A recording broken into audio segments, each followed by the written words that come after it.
Hey, it's Chronologically Gaming, the only channel that's perpetually retro because we're playing every video game in order of release. Come one, come all, and experience these games as if they were brand new. It's November 1982. The Star Wars saga continues with a special limited engagement. We were last on the Atari 2600 playing Alien. Alien! Not quite what we expected, but still, it was an alright time. So, we're nearing the middle of November 1982, and we're getting close to the holiday season. How do you know what computer is the best computer to buy in November 1982? Well, let's check out this commercial and find out. My guest today truly needs no introduction. Say, you've had about as many successful seasons as the Yankees, haven't you? 1941 left a lot to be desired. And what's the ultimate stocking stuffer this year? Apple personal computers are the hot setup. Oh, what about all the other really? electronic wonders? There are a lot of toys out there. Oh, burn! The most personal computer. Oh my gosh, there you go. So Santa's already trashing all the other home computers that are out there. Our very next release is on the Apple II, and it is Aztec. I am very excited to bring this one. If you had this one right now in November 1982, it's big, really big. Let's check out and play some Aztec. Here's the box. Yes, by Datamost. The first really new idea in real-time adventures, high-res action animation on every screen at every moment. Now, the front of this box almost looks like an ad. Is it the ad or the front of the box? But lots of action. Look at that. It actually reminds me of games we're going to be seeing later, like Montezuma's Revenge, but we have no idea what that is right now. But here we go. This is Aztec. Front of the box has lots going on with it. Flip it over in the back. The timeless legends speak of the fabulous golden idol hidden in the mysterious lost pyramid. You've discovered the temple, but, oh man, so yeah, it's like an adventure. Oh, look at that. And down at the bottom it has Paul Stevenson, the author of Swashbuckler. He is back again by Datamost to give us Aztec. Here's the other artwork we have for Aztec. Besides that, you also would have seen, I think, the manual one. Yeah, there we go. So I think this one is the ad, slightly different than the box. Maybe they used just either one, but same artwork. Very, very well done. Datamost has brought us games like Snack Attack, The Missing Ring, The Biles Toad, Spectre, Vortex, and just recently Tube Wade that we've played. This is the 22nd game we've played by Datamost here on Chronologically Gaming. This game should not be confused, by the way, with Aztec that we saw in the arcade March 1975 or Aztec Challenge. This is a completely different game, whole brand new thing we got going on over here. There's the reference card inside of your... Oh, wait, that's the reference card for the Commodore 64 version. Let's just pretend we didn't see that one, because this is the Apple II version. There we go. There's a 5 1/4 floppy disk we're going to play some Aztec on. Got Paul Stevenson right there on the front. This is the second game we've seen Paul Stevenson do after Swashbuckler, and I saw someone in the chat bring it up. Yeah, Brad said, yeah, Aztec and Swashbuckler, that's a great one. And yes, Dick Cavett is pushing the Apple II right now. Oh man, yeah, right? Biles Toad's fantastic. Yeah, so we got lots of different scans of that with an example of the screenshot. Here's the manual for Aztec. again, I don't know if that's really the ad or the front of the box. So here we go. The timeless legends speak of the fabulous golden idol hidden inside the lost pyramid. We have booby traps. We have von Forster. Insanely jealous of his discoveries, may have planted booby traps to protect his finds from other explorers. Yes, so it's just like Indiana Jones, at least as far as the story goes. We have to track the professor's route, discover the Aztec pyramid with debris undergrowth, and search the secret rooms, avoiding deadly traps, finding the priceless idol, and escape alive. Man, they're already setting us up really well. So this is the 414th game we've seen for the Apple II thus far. We play everything in order, and that's already a lot of games on the Apple II. It explains here how to adventure. There's various levels of difficulty you can select at the beginning. All levels of play, it is fair to the player. It's always reasonable to make your way out of any situation. Yeah, right. Try level 6 and tell me what you say. Then it shows you how to insert the disc. You choose 8 floors, 8 rooms, and up to 3 levels. But the arrangements of the floors varies from game to game. It is totally randomized. It's a random experience of what kind of exact floor you're going to get. The opponents, humans and otherwise, according to the level of difficulty you've chosen. Scoring is based on the level of difficulty, and then you begin with 3 units of strength and 3 sticks of dynamite. Certain opponents can deplete your strength. You have to have special elixir to regain strength. 10 different types of opponents. There's a lot going on with this game. Here's the keys to play some Aztec. So this is keyboard controlled only. No joystick will get you there. Here is everything. You look at all this. This is all the we need the reference card just for this. I mean, look at that. This is all the things you can do. You can walk, run, kneel, climb. You can crawl. You can fight, spin, shoot your gun, lunge with a machete. Like, this is amazing. This reminds me of like the controls for Swashbuckler or even the Biles Toad. So Data Most is trying to get the most out of video games. That's for sure. Oh my gosh, it's crazy. And then down here at the bottom we have a few hints. Start at low level of play because it is a randomized game experience and you never know what is going to happen. So and we're going to be doing that for sure. And it says, now you're ready for Aztec. Good luck. May the golden idol and escape unharmed and alive. All right, did everyone memorize it? I don't think I did. I know, it's incredible. So I do have a cleanly cracked version of this one, and that's what we're going to play. It's time to pop in Aztec, Paul Stevenson, and Datamost. It is November 10th, 1982. Let's go right into this. Our 414th game for the Apple II. Oh, they got the slow reveal. I love it. Oh my gosh, look at that. Total Indiana Jones. Looks very, very different than the front of the box. And do you realize how difficult it is to do this screen, this static screen on the Apple II right now in November 1982? I wonder if they used a program because you can see the artifacting is in certain places, but man, that's hard to do. Oh, gosh. All right, press any key. Yeah, we're going to be pressing lots of keys. All right, a few weeks ago, a rumor surfaced that Professor G. von Forster, and I believe that's from Indiana Jones, noted tomb robber and archaeologist, discovered the entrance to the tomb of Quetzalcoatl. Inside this tomb, there's a jade idol worth a fortune to anyone who can find it and return alive. You're now standing at the entrance of the tomb. Before you enter, remember that the tomb is guarded by terrible monsters and men without mercy. Also, don't forget about von Forster's nasty streak. He may have left deadly surprises behind. No, I don't know if we're ready for that. Yeah, Brad, there was even a snake in the back of the picture, too. One more thing, the value of the idol is high right now, but dropping steadily. The faster you return under the greatest difficulty, the larger your reward will be. If you're good enough, you could become a millionaire. So that means this is a timed game.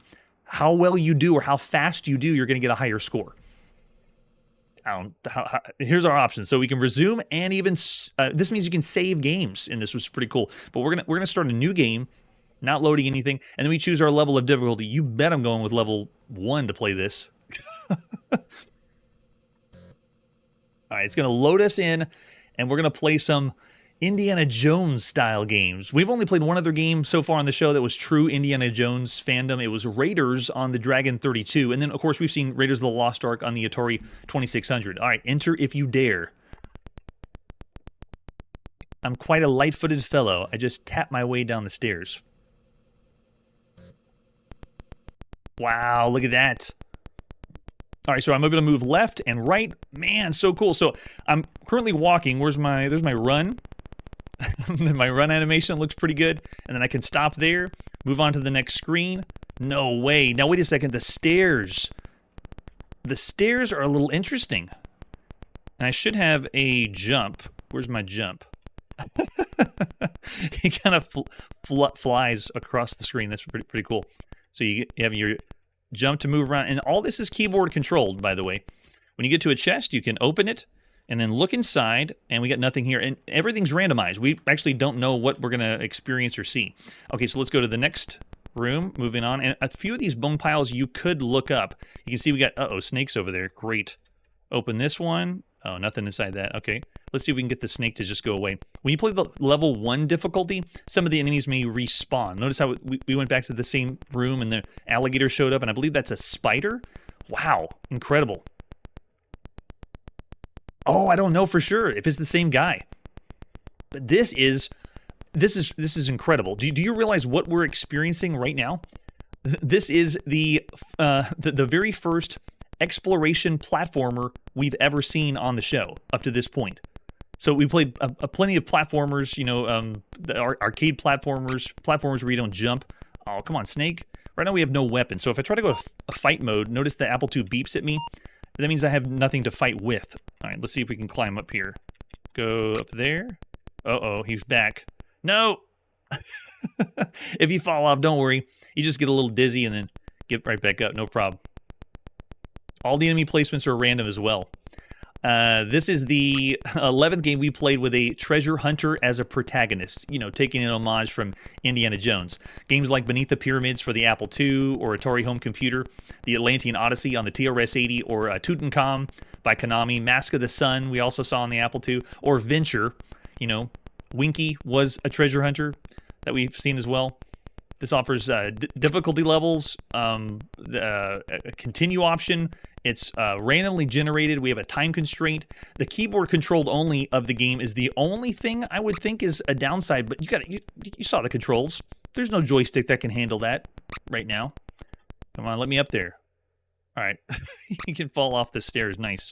Oh, we got 2 enemies. I did say difficulty level 1. Usually you see all this crazy randomness if there's other things going on. Here, we'll move over to this side and the other side of the screen. All right, there we go. Now we can probably find something. Let's stop here. Open that up and look inside. Oh, nothing. Okay, so let's go the other way. Let's see if we got anything over here. So cool. All right, let's stop there. I am hustling. Open it up, look inside. Bullets. Okay, we'll take those. So the way that this works is you have to know every key to respond. Like while I'm playing the game, I'm making it look a little easy, but it actually is memorization to know exactly what to do. All right, so if I want to open this up and take the items inside, I need to place, let's place the stick of dynamite. It's T. Take those bullets. There we go. Okay, I picked them up. And then we move on to the other, yeah. Run away. Very bizarre controls, though. You move left and right using A and D, and I'm just tapping A and D right now because I hit W. If I hit R, then it switches to running, and then I have to still use A and D to tap left and right. And when I want to stop, I hit S. So right now, if I hit A and D, nothing happens. I have to click W to walk in the last direction I went. I know, right? Oh, yes, down in the bottom left. Good point. It is giving us a map. So it's not doing like an auto map where it's drawing it for you, but it is breaking it down like the whole thing. And if I can stop there, check this out. On the bottom right, they got like a graphic that shows up. I don't know if there's anything to that. I think that's just presentation. But yeah, the bottom left, that's pretty cool. Wow, that's awesome. All right, let's see if that snake's gone. Otherwise, I'm going to try to jump across and go to the top level over there. And we do get some dynamite. I could try that, but then it might blow us up too. Let's see if we can get up on top. Because we have bullets, but it's not going to do us any good unless we get a pistol. Come on, go. Quick, before he shows up. Oh gosh, they're both there. Uh-oh. Did we did we die? I think we did. We did. We just died by snake because we didn't have a weapon yet. Okay, let's go ahead and start a new game or start the last game over. So there you go, the continue. We can take over where we left off. So I'm going to use the same randomization seed that we had before and keep playing that one. Man, oh man, so much to this. So the setting, playing in the Aztec area, this is the 3rd game we've seen so far that is a true setting where we're taking place, where we're at in Azteca. All right, here we go. Let's keep going. You walk into a wall and he gets bumped into. That's so funny. Man, this is ambitious. This is amazing. I can't believe that it exists. So you notice it's saved. Look at the chest down the bottom left where we had left off before, even though we're starting in the same place. Let's walk down. Nice and easy there, Indy. Jump across. Oop. Get a little dizzy. All right, that's fine. Let's see if the enemies are still in the exact same place they were last time.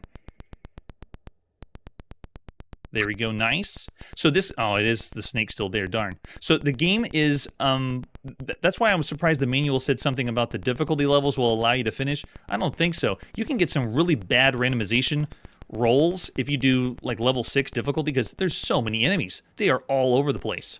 All right, let's see if we can just go. Run, jump. Okay, I lived at least. I know I got hurt a little bit. So now you see there's a alligator on that side. Yeah, for the Apple II, this is incredible. This is also amazing that we've seen this many games that were platformers up to this point, and this is the very first one that's an exploration platformer. It's amazing. In a way, this reminds me of us playing a game like Pitfall, because the only games that are allowing us to move from one screen to another would be like Pitfall or Smurf, or things like that. But this has inventory, items, used to progress to the next screen. It also reminds me of a game we played called Crisis Mountain, but this one is by Synergistic Software. Yes, I made it. I snuck past him when we went to the next screen. But Crisis Mountain was on one screen. This one is on multiple screens. This is an explorable one. All right, let's open up this one. Look inside. That's what I want. Take that pistol. Now, if I fight... Oh, yes. See, now I got a pistol that I can... I got to make sure I can jump across here. So when I'm ready to fight, you pull out and go into fight mode. And now you can actually shoot people. But I only have a certain amount of inventory that I can use. So if I hit, like, I think it's I. Where's my inventory? Z. Of course. There it is, down the bottom left. So it shows my bullets. Oh, wait, I should have 0 bullets. I thought I had more than that. But 3 sticks of dynamite, 3 strength, and there's my pistol. Amazingly ambitious. Maybe with the... I mean, this is even a larger character than the first King's Quest graphics. We're not going to see that one until 1984. All right, open this up. What do we got inside? Oh, a machete. Yes, take that. So now if I go to inventory, yeah, we got my machete now too. All right, we're looking good. Good rolls there. I want to be ready in fight mode. Nope. Walk to the other side. No! Oh, I pulled the machete out, but you also have to swing the machete. So while it is, at first glance, cumbersome, like controls because you're using keyboard controls only, you got to admit the game is generous. It's allowing us to continue where we left off. I'll go ahead and keep going from last time. But man, oh man, there's so much to say about this one. We're going to see a ton of ports of this game on lots of different computers, on the Atari home computer, Commodore 64, because everything by law needs to be on the Commodore 64, and then the Fujitsu FM7, PC-88, the Sharp X1. So expect all those ports, and this is extremely influential too, of taking the platform idea and making it explorable. It's basically like we're playing those top-down games we've already seen on the show that were like a Berserk, going from screen to screen, and it was exploratory. But now we're doing it as a platformer. All right, let's keep going, see if we get enemies now. You know, games like that started with adventure. They went top down and you're moving from screen to screen, or Beneath the Pyramids, Cops and Robbers, Alien Hell, Crypts of Terror, Valley of the Kings, Seamus, Galahad and the Holy Grail, or Raiders of the Lost Ark that we just played. So it feels really similar to those kind of games, but also I'm getting vibes of another game that's only on the Apple II right now, and that's Castle Wolfenstein. That's kind of what this reminds me of. This is pushing the limits of the Apple II a little bit harder, because this is trying to do more than other games we've seen. Oh, I gotta go C to climb, there you go. And then start walking, nice and easy. You can actually climb over these piles too. Oh no. I think we'll just walk down, there we go. But being able to go from screen to screen like this, so cool. And explore from a platform setting is awesome. Another thing to consider is we played a game called Sheila that was a top-down maze game, more like Pac-Man, but it included inventory and items, and it was exploration. So just imagine if this style of game, we still have these right now, the side view platformers that are exploration with items, and there's even a few things, I think it's only one, that you cannot progress to other rooms until you pick up a certain item. So it's not necessarily a true, what the cool kids would call now a Metroidvania. It's pretty close, though. This is the very first exploration platformer. You can move from room to room and explore. I don't think I have my machete anymore. Yeah, it's Apple's beeping at me, which means I don't have it. Darn. I know, way punching ahead of its weight class, big time.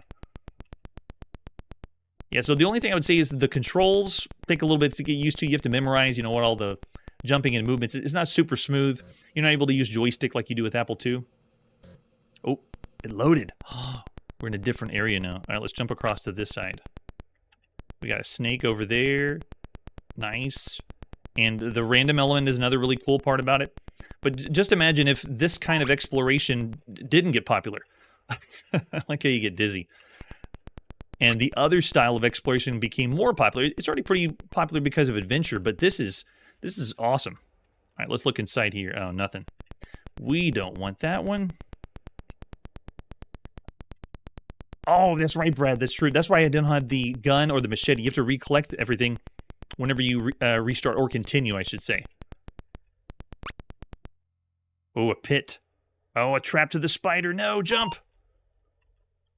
I don't think I can get out of the pit. I have to go across this guy. Oh yeah, and you can also crawl. Look at this. Just crawling to my doom. You did not make it. No, we did not. We definitely did not. So much to explore about this and unpack with this game. Aztec is way beyond anything that we've seen, unless you want to consider, other games that I mentioned that are very similar to Adventure, Atari's Adventure. All right, so looking over the chat, I actually got some ratings already saying 4. Yeah, that's true. Though randomness could be an issue, but if you start at lower difficulty levels, play it and get used to the controls, then work your way up, then eventually you'll play get to difficulty 6, and then on that difficulty, if you get a bad seed, just re-roll. Just try it again on something else. But this is big. Datamose has pushed again something that is not only a game that is completely different than some of the other games we've seen up to this point. It is, I'm going to say, one of the best games you could play across any home computer because of how influential it is. Once this gets overseas, do you realize this is the game that is going to influence a lot of the other Japanese developers to make exploration platformers and give them the idea to incorporate role-playing elements and stuff? Yeah. Psychosis is going 4.5. So I see mostly 4s in the chat. I'm going to go even higher than that. This is up there. When we played the Biles Toad, I said 5 stars. Earlier this year in 1982, the Aztec is still incredible. It's very, very good. Now, because of the difficulty of the controls, though, I'm not going to go as well. But the Biles Toad also was a difficult game to play. I'm just comparing that one because it's a game pushing way above it. But this one does take a while to get used to, and the randomness is a little bit not at the same level as a 5-star. But this is still one of the best. So 4.5 stars for Aztec. Wow, that's awesome. Oh, that's true. If you like Swashbuckler better, I can understand that as well. All right, after that, let's see what our next game is. We're still going to hang out on the Apple II, and next up is The Final Frontier. Let's check it out. These are the voyages. Oh, it's not that kind of game. I thought it was. The Final Frontier. Hey, by Wesley Huntress. And it's part of the Software Guild, or Softsmith Software. Either one you want to call it. This is the 17th game we've seen by the Software Guild, or the moniker Softsmith Software. You flip it over on the back, and it's nothing. That's usually what the box looks like for the Software Guild. As far as other artwork, there's our 5 1/4 floppy disk. This is our 415th game that we played on the Apple II thus far on Chronologically Gaming, and there's the example of the screenshot letting you know what we're into. And if you're familiar with Wesley Huntress, then you know exactly what's going to happen. Here we go. It is November 10th, 1982. Wesley Huntress gave us the game Rendezvous that we already played. Rendezvous is an educational space shuttle simulation, flight simulation video game. So this is most likely the same idea. I guess we saw from the screenshot too. Since here on Chronologically Gaming, we can't fly or land planes, what makes you think we're going to fly and land a friggin' space shuttle? There it is. The Final Frontier by Wes Huntress. Way to go, Wes. All right, I'm ready. How do we crash this thing? This is a true space shuttle simulation. We can do keyboard controls or, oh, joystick. We got our analog joystick plugged in for approach and docking. Nice. Okay, so the way the game starts is you have 4 different options of what you want to see. So you can choose different ones, but let's just set up an approach. Ready? I'm just going to choose option 3, and now you can set up a new approach problem or load one from disk. So I'm actually going to just do a new one. Give us a new one. Enter the distance from the space station in kilometers. Oh, they're going really realistic. Let's go 50 kilometers, and your distance from the space station in direction will be determined randomly. Maximum offline distance, let's say 20, and then approach velocity. Let's approach at 15. Nope, 15. There we go. The velocity of the directions of the approach line will be determined randomly. Nice. Maximum, let's do 10. Okay, there we go. It's going to ask, are these values accurate?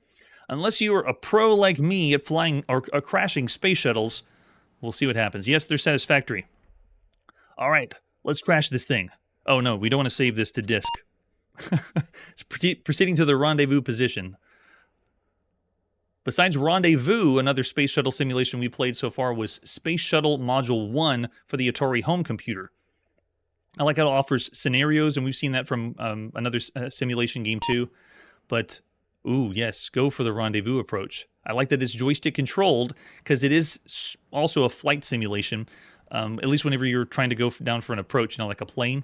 Enabling wide-angle view screen. Nice. There it is. We're like, oh, we're approaching like a satellite in space. So yeah, it's moving, but very, very slowly. It is, you can barely even tell. All that I know that it's working correctly is I'm watching the numbers instead of the screen, because it's barely, it's just very, very slowly moving. True to simulation fare. Quick turn. Pivot. So it does work with the joystick, but you're not going to get as much control as you would like with a normal flight simulator. The first-person perspective is really nice. And playing the different scenarios, you'd have some fun playing a space shuttle simulator. We already ran out of energy that fast. Oh, gosh. So this scenario, we obviously put in the wrong amount of coordinates. We can load a new position, return to our initial one, or exit the program. And yes, we will. There you go. Not really going to play too much of Final Frontier. I really wanted to see something crash, but I will show you this. As far as the rest of the game, they do offer pseudo 3D wireframe graphics whenever you're doing like the docking station, as you can see here. So, and they do allow like another scenario where you're orbiting around the Earth. So it does take a little bit of time to play the game. And this is another one as you're doing liftoff, jettisoning all the parts of this, the space shuttle so you can have a safe delivery. So a lot going on with this one. This is the 5th game we played that takes place around Earth's orbit, and the 5th game where you are commandeering a space shuttle. Now, you would have to really dig your teeth in and play a lot more of this game to experience it. I've done some more play tests behind the scenes, but it's rough. It's a little more difficult to play. But to tell you the truth, I have a theory about the game. I think that the Final Frontier is the exact same game as Rendezvous that Wesley Huntress did. They marketed that as an educational game, and then this one comes out after Rendezvous, and they call it the Final Frontier, almost like the sales of Rendezvous just were terrible, and so they had to find a way to make the money. So I think this is pretty much the same. So in light of that, I'm going to rate this the same we did as Rendezvous. I haven't played enough. I've only done maybe 8 to 10 hours to mess around with this and see what's up. And I couldn't point out everything that's the same with Rendezvous, but I'll still say the same as the other space shuttle simulator, 3.5 stars. If this is your cup of tea, it's very well done. Wesley Huntress did his homework, and it's a very well done program for a video game. Just not everybody's cup of tea. All right. Yeah, no, it probably didn't sell well, and they renamed it like Star Trek or something like that. Oh, yeah, that's true. We don't have any spacewalking either, Manly. I'm with you there. All right, that was a fast night. It's already time for our show to be on pause. But don't worry, we'll continue playing every single video game all over the world in order of release as much as we can. Aztec just takes so much time, but it's so fun. It's so amazing that we already have that game. When I first played the game, I thought that was Montezuma's Revenge or something based on the platformer that's allowing you to move from room to room, you know, and see a larger world as a platformer, because that really doesn't exist right now. There's platformers that, you know, are auto-scrolling, like when we saw with Jungle King, or platformers like Donkey Kong that take place all on the same screen. But Pitfall, Smurf, and like one other, and that's all you got. There's really not any other platformers like that. Yeah, right? So next time on Chronologically Gaming, we are playing Pac-Man. Not official Pac-Man. Jeff Minter gets aggressive. Another game we have seen before.